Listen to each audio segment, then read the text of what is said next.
When it comes to video games and whether or not they are literature, there's a lot of factors that can play into it. Me and Ridwan created a presentation to showcase this. A video game is described as being a game played by electronically manipulating images produced by a computer program on a television screen or other display screen.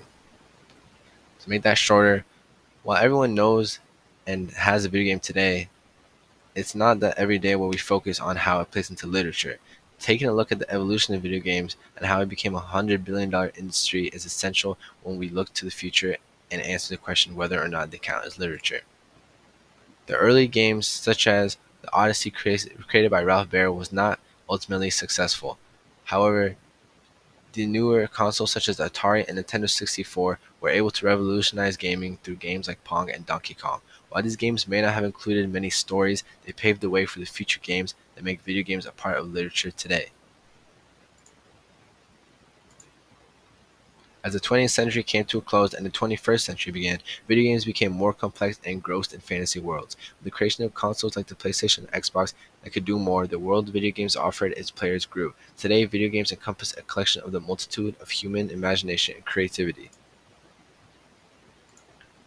So while the early video games did not have specific set stories with dialogue, there were still stories and works of literature that was able to be derived from them, such as Pong and more. The player can still take the aspect of it and the goal and use that to live out the author and programmer's expectations. So when we get into the argument of literature, the exact definition of literature is written works, especially those considered of superior or lasting artistic merit. The meaning of written works can vary, however, when you look into how much writing in terms of story, art, etc. play into these games. It's undeniably true that games are considered to have lasting artistic merit, and as time passes with the technological advancements of society, video games are to be included into the genre of literature. Books, poems, and other works will always be prevalent in literature, but it's time to consider the other options that the future brings us.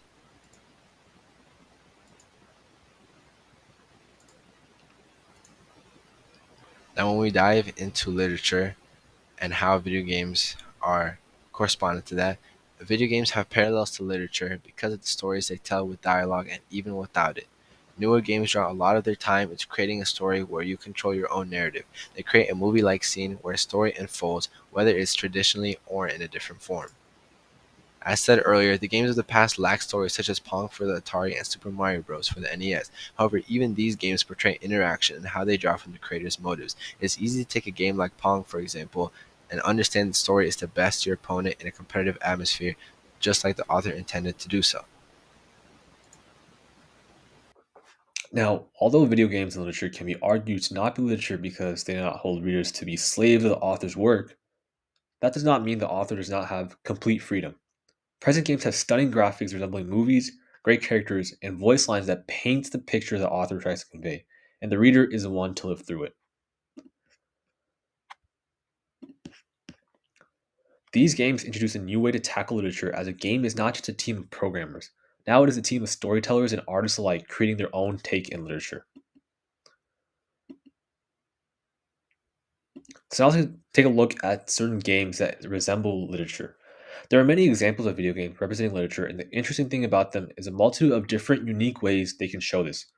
For example, a role playing game where you take control of a character through an interesting story and setting, and a platform where the story is to avoid obstacles and make it through levels.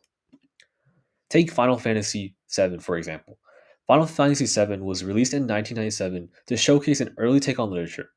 With a full fledged story and unique characters, it allowed the players, instead of readers in this case, to immerse themselves in the work of the authors created. It has a blend of music, art, personality, and more with different battle styles, different dialogue options, and paths to reach the final battle.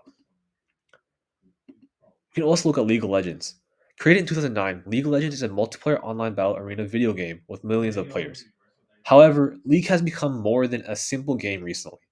From its immense world of characters and fantasy lands, multiple books have been written about the game. There even has been a Netflix show based on the game story, like many books have had, called Arcane, which was a massive success.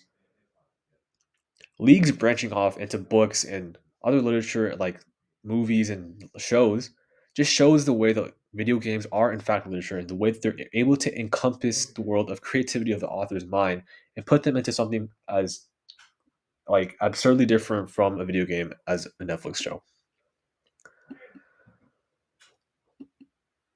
So, in conclusion, while many seem to see video games as something completely different than literature, in doing so, they essentially ignore the main components of what makes a video game a video game. Just like literature, video games offer people an immense interactive world manifested by human creativity. Video games tell stories just like literature, and some can even argue better than literature, as let people experience those stories in an entirely unique fashion that simple books cannot do. So, in conclusion, the answer to the question of whether or not video games are literature is simple: yes.